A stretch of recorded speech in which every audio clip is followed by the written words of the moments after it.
Hey guys, আসসালামু আলাইকুম। কি অবস্থা সবার, কেমন আছেন সবাই? তো আশা করি সবাই ভালো আছেন। তো আজকের ভিডিওর মূল টপিক হবে আপনার ফেসবুকে যদি মনিটাইজেশন সাসপেন্ড হয়ে যায়, তো সাসপেন্ড হওয়া মনিটাইজেশন কিভাবে আপনারা আবার ফিরিয়ে আনবেন।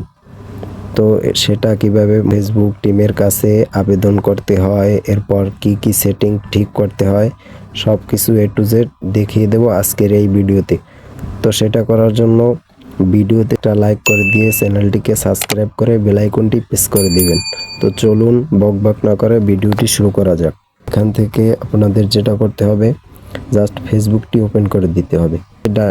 এখান থেকে আমাদের যেটা করতে হবে, এখান থেকে আমাদের প্রোফাইল আইকন যেটা, এটার উপর জাস্ট একটা ট্যাপ করে দিবেন। ট্যাপ করে দিলাম। ট্যাপ করে দেওয়ার পর এখান থেকে নিচে দেখবেন 3 ডট আইকন, 3 ডট মেনু, এটার উপর জাস্ট একটা ট্যাপ করে দিবেন। এরপর উপরে 2 নম্বর অপশন দেখতে পাচ্ছেন প্রোফাইল স্ট্যাটাস, এটার উপর আপনাদের কি করতে হবে, জাস্ট একটা ট্যাপ করে দিতে হবে। এরপর দেখতেই পাচ্ছেন এখানে অনেকগুলো অপশন আছে, রিকমেন্ডেশন, এরপর মনিটাইজেশন, এরপর মার্কেট প্লেস। এখান থেকে আমাদের মনিটাইজেশন 2 নম্বর অপশনের উপর জাস্ট একটা ট্যাপ করে দেবেন। ট্যাপ করে দেওয়ার পর এরকমের একটা ইন্টারফেস শো হবে। তো এখানে দেখতেই পাচ্ছেন your ability to earn is suspended, মানে আপনার মনিটাইজেশন কিন্তু আর ইনকাম করছে না। তো নিচে যদি আমি দেখাই দিই, এখানে we moved your post lower in feed, মানে আপনার পোস্টটি এখান থেকে ফিডে সরানো হয়েছে। ফিড বলতে বুঝেছি এটা, মানে এখানে রিভিউ কন্টেন্ট নীল মার্কের সামনে আপনাদের কি করতে হবে, জাস্ট একটা ট্যাপ করে দিতে হবে।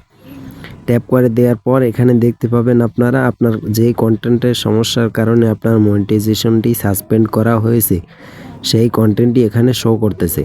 সমস্যা যে কন্টেন্টটা হয়েছে সেই কন্টেন্টটা আমি অলরেডি ডিলিট করে দিয়েছি, যার কারণে এখানে আমার কন্টেন্টটা শো করতেছে না। তো এখান থেকে আমাদের এখন কি করতে হবে, ব্যাগে আসতে হবে। এরপর আমি যদি সিওএ টুলস এটার উপর ক্লিক করি, এখানে দেখতেই পাচ্ছেন এখানে প্রোফাইলে কিন্তু সমস্যা দেখাচ্ছে, এখানে লাল মার্ক হয়ে আছে। এখানে থাকার কথা সবুজ মার্ক, নীল মার্ক, তো এখানে লাল মার্ক হয়ে আছে। তো এখান থেকে আমাদের কি করতে হবে, জাস্ট এখান থেকে একটা স্ক্রিনশট নিতে হবে। তো আমি একটা স্ক্রিনশট নিয়ে নিলাম। এরপর আমাদের মনিটাইজেশন, যেখানে মনিটাইজেশন সাসপেন্ড হয়েছে, your ability to earn is suspended, এখান থেকেও একটা স্ক্রিনশট নিতে হবে। তো আমি এখান থেকেও একটা স্ক্রিনশট নিলাম। এরপর আমাদের ব্যাগে আসতে হবে। এখান থেকে ব্যাগে আসার পর আমাদের যেটা করতে হবে, স্ক্রল ডাউন করে এখান থেকে নিচে আসতে হবে। নিচে আসার পর হেল্প অ্যান্ড সাপোর্ট, এটার উপর জাস্ট একটা ট্যাপ করে দিবেন। ট্যাপ করে দেওয়ার পর এখান থেকে আমাদের এখন যেটা করতে হবে, এখান থেকে রিপোর্ট এ প্রবলেম, রিপোর্ট এ প্রবলেম এই অপশনটাকে সিলেক্ট করতে হবে। এটার উপর জাস্ট একটা ট্যাপ করে দিবেন। এরপর আপনাদের এখানে যেটা করতে হবে, এখান থেকে continue to report A problem, এটার উপর জাস্ট একটা ট্যাপ করে দিবেন। ট্যাপ করে দেওয়ার পর একটু লোড নেবে। লোড নেওয়ার পর এরকমের একটা ইন্টারফেস শো হবে। এখানে ইনক্লুড, এটার উপর একটা ট্যাপ করে দিবেন। এরপর আপনাদের যদি পেজ হয়, পেজ এখান থেকে সিলেক্ট করবেন। যদি প্রোফাইল হয়, প্রোফাইল এখান থেকে সিলেক্ট করবেন। তো এখানে পেজ আর এখানে প্রোফাইল, আমার প্রোফাইলের জন্য আমি এখানে প্রোফাইলটা সিলেক্ট করব। তো আমি প্রোফাইলের উপর জাস্ট একটা ট্যাপ করে দিলাম। এরপর এখান থেকে আপলোড ফরম ফোন, মানে এখানে যে স্ক্রিনশট দুইটা আমরা নিছিলাম এই মনিটাইজেশন সাসপেন্ড হওয়ার, এই স্ক্রিনশটটা এখানে বসিয়ে দিতে হবে। এরপর নেক্সট, প্রোফাইলে ইস্যু সমস্যা, এটাও এই স্ক্রিনশটটা এখানে আপনাদের বসিয়ে দিতে হবে। 2টি স্ক্রিনশট এখানে বসিয়ে দিতে হবে। এখান থেকে উপরে যদি একটু লক্ষ্য করেন, এখান থেকে কিন্তু একটা ফর্ম, মানে এটা আমি ডিসক্রিপশন বক্সে দিয়ে রাখবো। তো সেখান থেকে আপনারা কপি করে এখানে জাস্ট পেস্ট করে দেবেন।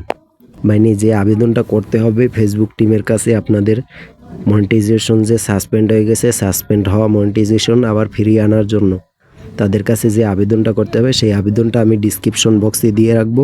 সেখান থেকে আপনারা কপি করে আপনার প্রোফাইলের লিঙ্কটা কপি করে সেটার অ্যাডজাস্ট করে দুইটা, এরপর জাস্ট এখানে আপনারা পেস্ট করে দিবেন। দেখতেই পাচ্ছেন এখানে উপরে আছে সাবমিট, মানে তীর আইকন, এখানে যদি আপনারা ট্যাপ করে দেন তো এখান থেকে তাদের কাছে কিন্তু রিকোয়েস্টটা চলে যাবে। তো এখান থেকে আমি আবেদনটা এখন দিচ্ছি না, এজন্য আমি ফটো দুইটা কেটে দিলাম। এখান থেকে আমরা ব্যাগে আসবো। এরপর প্রোফাইলের লিঙ্কটা কিভাবে করবেন, এখান থেকে আপনাদের আইডির ভিতরে ঢুকতে হবে। তো এখান থেকে তীর ডট মেনু পাবেন, তীর ডট মেনুর উপরে একটা ট্যাপ করে দিতে হবে। এরপর যদি একটু স্ক্রল ডাউন করি, এখান থেকে কিন্তু একদম নিচে কপি লিঙ্ক, এখানে জাস্ট ট্যাপ করে দিবেন, কপি হয়ে যাবে। দেখতেই পাচ্ছেন অনেক সহজে অল্প সময়ের ভিতরে আপনাদের দেখিয়ে দিয়েছি যে কীরকমের ফেসবুকের মনিটাইজেশন সাসপেন্ড হলে ফেসবুকের কাছে আপনারা আবেদন করতে পারবেন খুব সহজেই। তো ভিডিওটি যদি ভালো লেগে থাকে শেয়ার করে পাশেই থাকবেন। দেখা হচ্ছে নতুন কোনো ভিডিওতে। আসসালামু আলাইকুম, ধন্যবাদ সবাইকে।